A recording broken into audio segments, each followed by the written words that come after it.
A blind man walks into a restaurant and takes a seat. The owner, who's also the waiter, hands him a menu. The man kindly says, "I'm blind, sir. I can't read the menu. Just bring me a used fork from another table and I'll figure it out."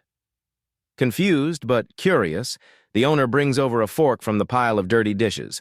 The blind man sniffs it and says, "Perfect. I'll have the meatloaf with mashed potatoes." The owner is stunned and rushes to tell his wife, who does the cooking. A few days later, the blind man returns. Once again, the owner hands him a menu out of habit. The man gently reminds him, "Remember me, I'm the blind man." Realizing his mistake, the owner fetches another used fork. After a quick sniff, the man confidently orders, "Ah, that smells good. Macaroni and cheese with broccoli." Still baffled, the owner plans a little test. The next week, when the blind man walks in, the owner hurries to the kitchen and tells his wife, "Hey, Mary, rub this fork on your underwear before I take it to him." Mary, though puzzled, goes along with the prank. When the blind man sniffs the fork, he pauses and then grins, "I didn't know Mary worked here." A group of Boeing employees are sitting on a plane getting ready for takeoff. The pilot comes on over the intercom and says, "Folks, we're pleased to have you flying with us on our brand new 737, fresh from our good friends at Boeing." Immediately, the Boeing employees all scramble to get out of their seats and off the plane as quickly as possible. It's utter pandemonium in the aisles as everyone starts to panic. Everyone, that is, except for one old man who remains sitting in his seat, quiet and unbothered. A junior executive looks at the old man and says, "Didn't you hear the announcement? If we don't get off now, this plane might fall apart mid-air." The old man says, "Sir, I've been an engineer at Boeing for over 30 years. I've been there through all of the ups and downs, the cost-cutting and outsourcing, the bad times and the good. And if I know how this company operates today, I can say with absolute certainty there's no chance this plane will even leave the ground." A couple rushes into the hospital. Mom's in labor and it's go time. Just as they're getting admitted, a doctor stops them with an offer they've never heard before. "I've invented a machine that transfers labor pain from the mother to the father. Want to try it?" Exhausted and desperate, they both agree. Anything to ease the pain, right? The doctor starts at 20% pain transferred to the husband. Mom says, "Wow, that actually feels better." Dad shrugs, "I don't feel a thing." So the doctor turns it up to 50%. Mom smiles, "Much better." Dad again, "Still nothing." Now the doctor's impressed. "Let's go all the way." He cranks it up to 100% pain transfer. Mom, floating on clouds. Dad, "I feel great, honestly." Mom delivers a healthy baby, pain-free, and they head home beaming. But as they walk up to the porch, they find the mailman lying on the doorstep groaning in agony. A blonde was driving along the highway a few hours outside San Diego when she spotted a man waving for help next to his broken-down truck. She pulled over and rolled down the window. "Are you heading to San Diego?" he asked. "Sure am," she replied. "Perfect. I've got 2 chimpanzees in the back that need to get to the zoo. They're exhausted, and I can't leave them here. Could you take them for me? I'll pay you $200. She thought for a second and said, "Why not? I've done crazier things on a Saturday." He carefully buckled the chimps into the back seat, handed her the money, and off she went. A few hours later, the man finally got his truck running and made it into San Diego. As he drove downtown, he suddenly slammed on the brakes. There she was, walking down the street with the 2 chimps, all wearing sunglasses, holding cotton candy, and taking selfies. He ran over and shouted, "What are you doing? I gave you $200 to take them to the zoo." She smiled and said, "I did, but we had some money left over, so now we're going to SeaWorld." Last Friday, I told my husband I was going to my sister's place for a quiet movie night. Harmless, right? Well, one thing led to another, and let's just say the only thing quiet about the evening was the moment before we all burst into karaoke to "I Will Survive." I came home at 2:47 a.m., tiptoeing like a ninja with arthritis. My only witness, Max, the parrot we adopted from my aunt. He doesn't say much, or so I thought. I slipped off my heels, crept past the living room, and just as I reached the hallway, Max blurted out, "She's back! She smells like wine and poor decisions!" I froze. Max continued loudly, 2:47 a.m. Should have just slept at Sarah's. Genius! Now I'm staring at this bird like he's my parole officer. Suddenly I hear footsteps upstairs. My husband walks down, looks at me, then at Max, then back at me. I tried to play it cool. "Oh, hey, babe, we finished early." He raised an eyebrow. "Sure, Max was just filling me in." The next morning, I walked into the kitchen and found Max munching on crackers, smug as ever. Guess who's grounded from girls' night and buying the Parrot organic treats for the rest of the year? Dylan was practicing his golf swing in the front yard when, crash, his ball shattered his neighbor's window. Panicked, he rushed over and rang the bell 3 times. No answer. He peeked inside and saw broken glass, a knocked-over lamp, and a chubby man in a turban sitting calmly on the couch. Dylan asked, "Who are you?" The man replied, "I'm a genie. You freed me when you hit that lamp." Dylan blinked. "Do I get 3 wishes?" "Not exactly," the genie said. "Since it was an accidental release, you get 2 wishes and I get 1. Dylan thought quickly. "Okay, then I want to be the best golfer in the world." "Granted," said the genie. "Now bring your wife. She gets 1 wish too." His wife didn't hesitate. "I want $1 million every week for the rest of my life." "Done," nodded the genie. "And now for my wish. I'd like to spend a whole day with your wife, playing chess." Dylan looked confused. His wife shrugged and said, "For that kind of money, I guess we can play a few games." A day passed. Afterward, the genie smiled and asked her, "How old is your husband again?" She replied, 45. The genie chuckled, and he still believes in genies. Little Johnny and his friend Billy were strolling through the park when they spotted 3 women sitting on a bench, each enjoying a banana. As they passed by, Johnny cheerfully waved and said, "Howdy, ladies." Curious, Billy whispered, "Do you know them?" Johnny shook his head. "Nope, never seen them before." Billy frowned. "Then how come you said hello?" Johnny grinned. "Because I can tell you who they are, a teacher, a gymnast, and a newlywed." Billy's jaw dropped. "How in the world did you figure that out?" Johnny smirked and explained, "Well, the teacher carefully peeled her banana, broke it into neat little pieces, and ate them one by one, organized and methodical, just like a teacher. The gymnast? Oh, she took a big bite all at once, fearless and efficient, no hesitation." Billy nodded, impressed. "Okay, that makes sense. But what about the newlywed?" Johnny chuckled. "Oh, that was the easiest one. She held the banana with one hand and admired it with the other."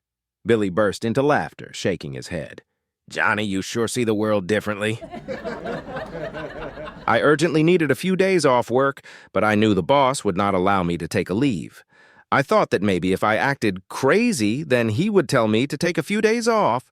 So I hung upside down on the ceiling and made funny noises. My coworker, who's blonde, asked me what I was doing. I told her that I was pretending to be a light bulb so that the boss would think I was crazy and give me a few days off. A few minutes later, the boss came into the office and asked, "What are you doing?" I told him I was a light bulb. He said, "You're clearly stressed out. Go home and recuperate for a couple of days." I jumped down and walked out of the office. When my coworker, the blonde, followed me, the boss asked her, "And where do you think you're going?" She said, "I'm going home too. I can't work in the dark." A nun wakes up one morning hearing birds sing outside the abbey. She had the morning free, so she decided to go for a walk. She gets out of bed and puts on her garments and her shoes. As she's walking down the hallway to the convent kitchen, another nun looks at her, smiles, and says, "Someone got up on the wrong side of the bed this morning." She finds this a bit odd, but decides to ignore it and keeps on walking. A few moments later, she runs into another nun who says, "Someone got up on the wrong side of the bed this morning." She gets angry. By the end of the hallway, and after 5 more encounters, the nun is furious. She marches straight to the head sister's office and throws the door open.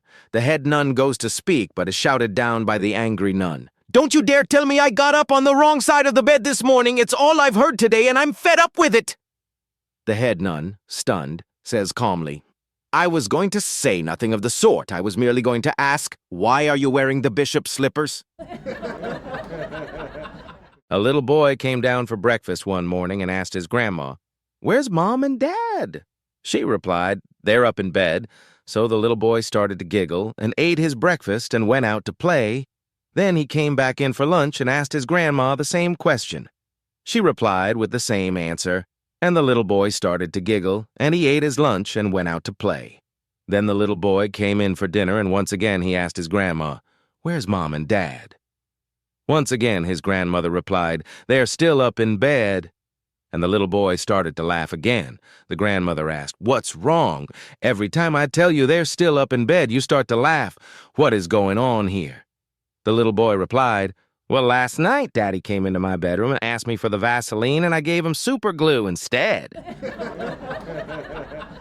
A blonde lady motorist was about 2 hours from San Diego when she was flagged down by a man whose truck had broken down. The man walked up to the car and asked, "Are you going to San Diego?" "Sure," answered the blonde. "Do you need a lift?" "Not for me. I'll be spending the next 3 hours fixing my truck. My problem is I've got 2 chimpanzees in the back that have to be taken to the San Diego Zoo. They're a bit stressed already, so I don't want to keep them on the road all day. Could you possibly take them to the San Diego Zoo for me? I'll give you $200 for your trouble." "I'd be happy to," said the blonde.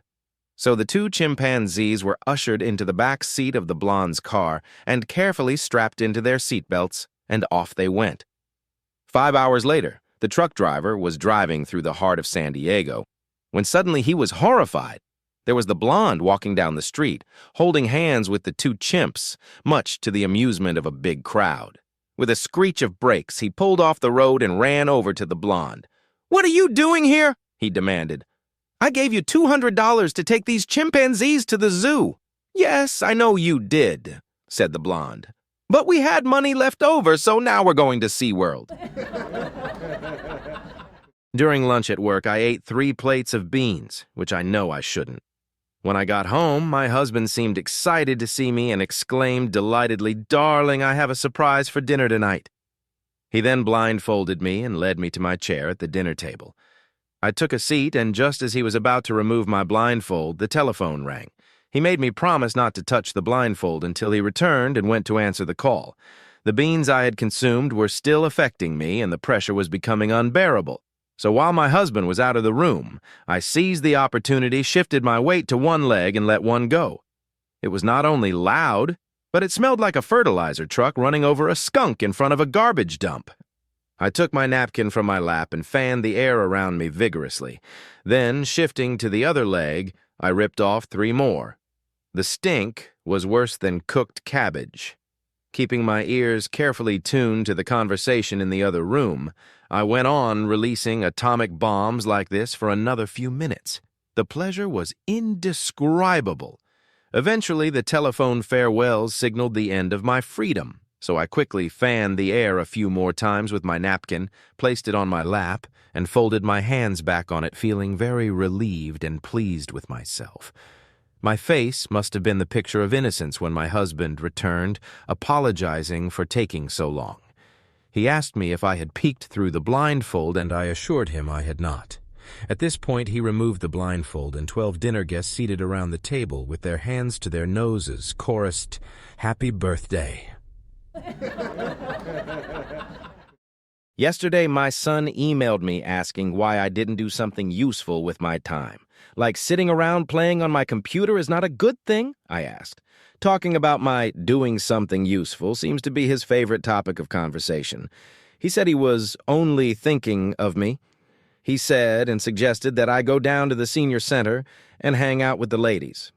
I did this, and when I got home last night, I decided to play a prank on him. I emailed him and told him that I had joined a parachute club. He replied, "Are you nuts? You are 69 years old, and now you're going to start jumping out of airplanes?" I told him that I even got a membership card and emailed a copy to him. He immediately telephoned me and yelled, "Good grief, Mom, where are your glasses? This is a membership to a prostitute club, not a parachute club." "Oh, man, I'm in trouble again," I said. "I really don't know what to do. I signed up for 5 jumps a week." The line went quiet, and his friend picked up the phone and said that my son had fainted. Life as a senior citizen is not getting any easier, but sometimes it can be fun. 2 90-year-old barrel racing cowgirls, Rose and Barb, had been friends all of their lives. When it was clear that Rose was dying, Barb visited her every day.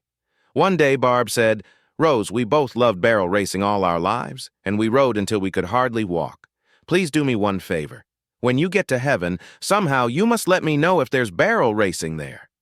Rose looked up at Barb from her deathbed. "Barb, you've been my best friend for many years. If it's at all possible, I'll do this favor for you." Shortly after that, Rose passed on. At midnight, a couple of nights later, Barb was awakened from a sound sleep by a blinding flash of white light and a voice calling out to her. "Barb, Barb!" "Who is it?" asked Barb, sitting up suddenly. "Who is it?" "Barb, it's me, Rose." "You're not Rose. Rose just died." "I'm telling you, it's me, Rose," insisted the voice. "Rose, where are you?" "In heaven," replied Rose. "I have some really good news and a little bad news." "Tell me the good news first," said Barb. "The good news," Rose said, "is that there's barrel racing in heaven. Better yet, all of our horses who died before us are here too. Better than that, we're all young again. Better still, it's always summer, and it never rains or snows, and best of all, we can ride all we want, and our horses never get tired." "That's fantastic," said Barb. "It's beyond my wildest dreams. So what's the bad news? You're up this Friday night." A plain housewife with a lisp decided to spice things up and secretly slipped some Viagra into her husband's soda. As he took a sip, he asked, "Honey, what's this soft drink called?" With a sly smile, she replied, "That isn't a soft drink. It is a hard drink. I call it Mountain Dew." 3 bulls heard the farmer was bringing another bull onto the farm. First bull: "I've been here 5 years. I'm not giving this new bull any of my 100 cows. Second bull: "I've been here 3 years and have earned my right to 50 cows. I'm keeping all of my cows." Third bull: "I've only been here a year, and so far, you guys have only let me have 10 cows. I may not be as big as you fellows, but I'm keeping all 10 of my cows." Just then, an 18-wheeler pulls up in the pasture carrying the biggest Brahman bull they've ever seen. At 3,600 pounds, each step he takes strains the steel ramp. First bull: "I think I can spare a few cows for our new friend." Second bull: "I actually have too many cows to take care of. I can spare a few. I'm certainly not looking for an argument." They look over at the third bull and find him pawing the dirt, shaking his horns and snorting. First bull: "Son, don't be foolish. Let him have some of your cows and live to tell about it." Third bull: "He can have all my cows. I'm just making sure he knows I'm a bull." A first-grade teacher, Miss Brooks, was having trouble with one of her students. The teacher asked, "Harry, what's your problem?" Harry answered, "I'm too smart for the first grade. My sister is in the 3rd grade, and I'm smarter than she is. I think I should be in the 3rd grade, too." Miss Brooks had had enough. She took Harry to the principal's office. While Harry waited in the outer office, the teacher explained to the principal what the situation was. The principal told Miss Brooks he would give the boy a test. If he failed to answer any of his questions, he was to go back to the 1st grade and behave. She agreed. Harry was brought in and the conditions were explained to him, and he agreed to take the test. Principal: "What is 3x3? Harry: "Oh, 9. Principal: "What is 6x6? So, Harry: "It's 36. And so it went. With every question the principal thought a 3rd grader should know.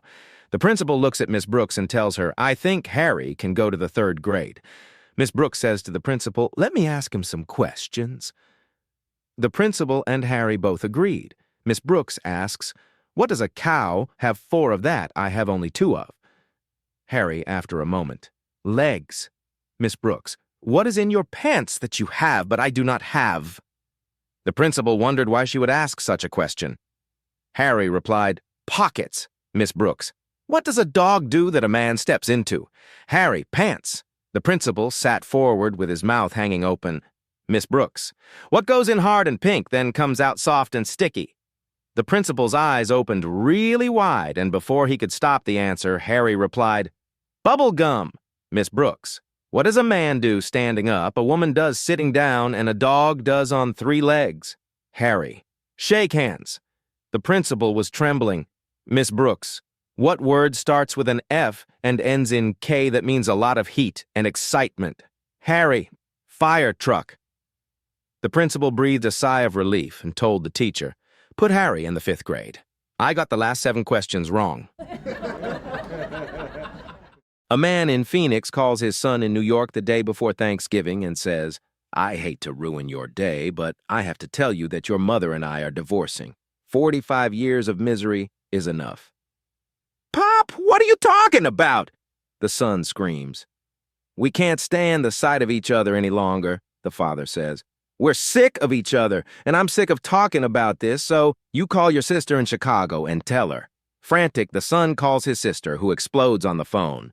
Like heck, they're getting divorced, she shouts. I'll take care of this. She calls Phoenix immediately and screams at her father. You are not getting divorced. Don't do a single thing until I get there. I'm calling my brother back and we'll both be there tomorrow. Until then, don't do a thing. Do you hear me? And hangs up. The old man hangs up the phone and turns to his wife. Okay, he says. They're coming for Thanksgiving and paying their own way. An 80-year-old couple were having problems remembering things, so they decided to go to their doctor to get checked out to make sure nothing was wrong with them. When they arrived at the doctor's, they explained to the doctor about the problems they were having with their memory.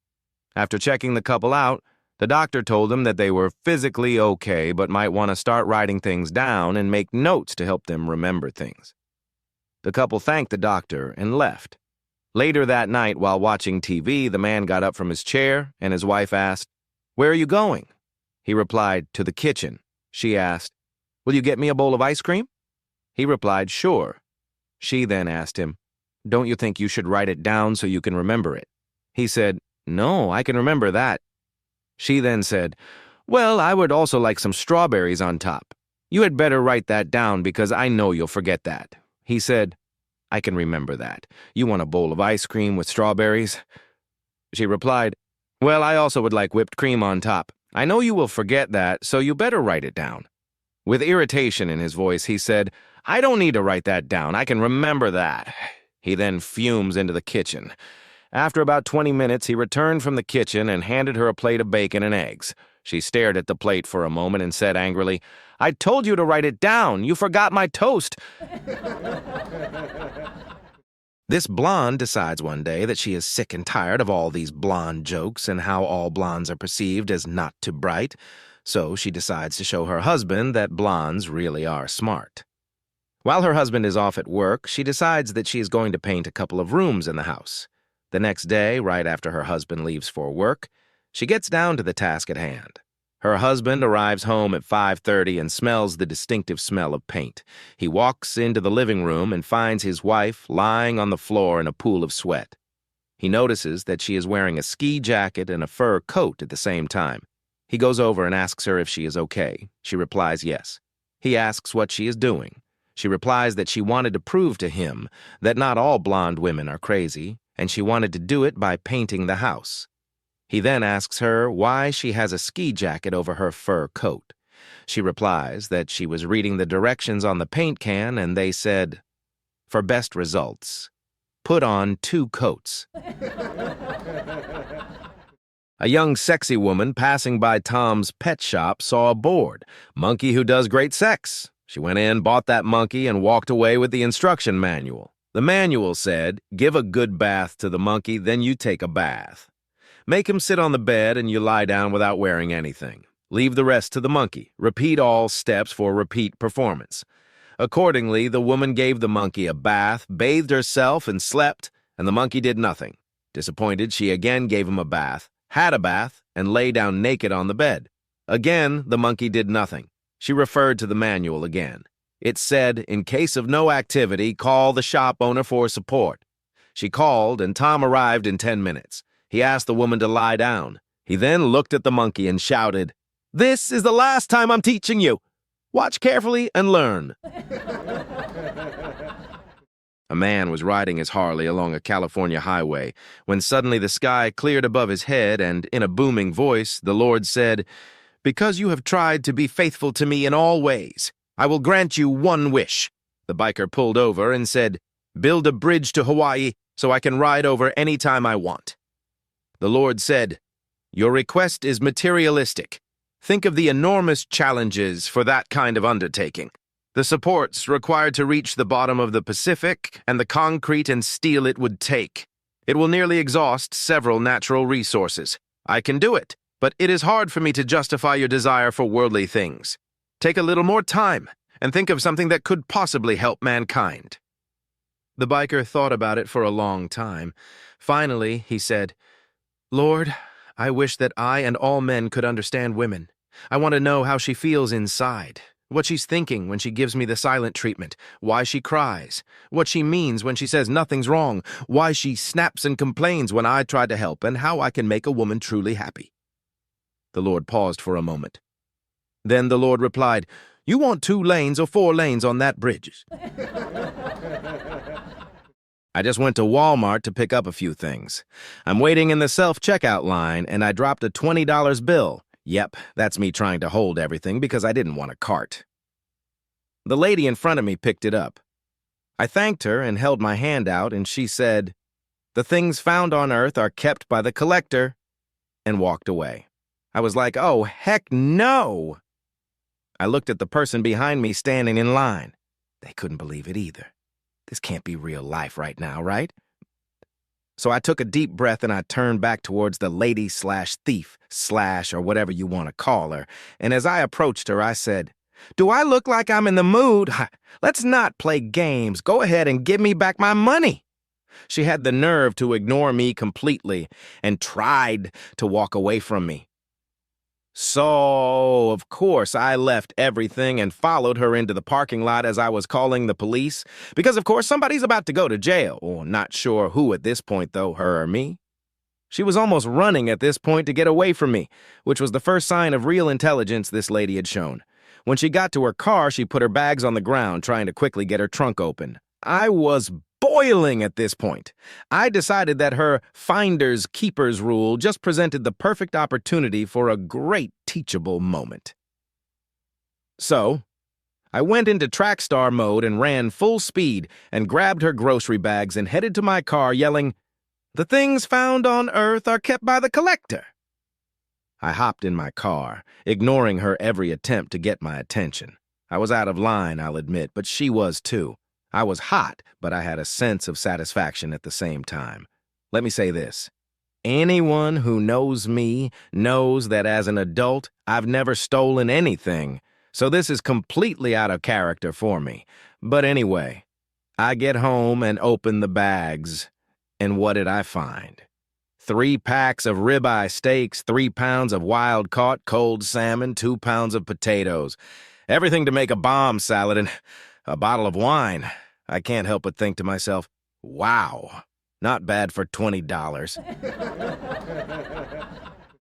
This guy is having an affair with a married woman, and her husband comes home early from work one day. She jumps up and tells the man to go into the bathroom to hide. Just as he gets in the bathroom and she hides his clothes under the bed, the husband opens the door and comes in. He asks, "What the hell are you doing?" Thinking quickly, the wife says, waiting for you." The suspicious husband looks at her in disbelief and says, "But you're naked." Again, the woman says, "Yeah, I was waiting for you." The husband relaxes and says, "Hold on, I'm going to jump in the shower. I'll be back in a flash." The wife tries to stop him, but he just ignores her and rushes for the bathroom. When he opens the bathroom door, there's a naked man jumping around and clapping. The husband asks, "What in the hell are you doing?" He replied, "I'm the exterminator, and your wife called saying you guys had a problem with moths." The husband looks him over and says, "But you're naked." The man looks down, jumps in surprise, and mutters, "Those little bastards." 3 women work in the same office with the same female boss. Every day they notice the boss left work early. One day the girls decided that when the boss left, they'd be right behind her. After all, she never called or came back, so how was she to know? The brunette was thrilled to be home early. She did a little gardening and went to bed early. The redhead was elated to be able to get in a quick workout at her spa before meeting a dinner date. The blonde was happy to be home, but when she got to her bedroom, she heard a muffled noise from inside. Slowly, quietly, she cracked open the door and was mortified to see her husband in bed with her boss. Ever so gently, she closed the door and crept out of her house. The next day, at coffee break, the brunette and redhead mentioned leaving early again and asked the blonde if she was with them. No way, she exclaimed. I almost got caught yesterday.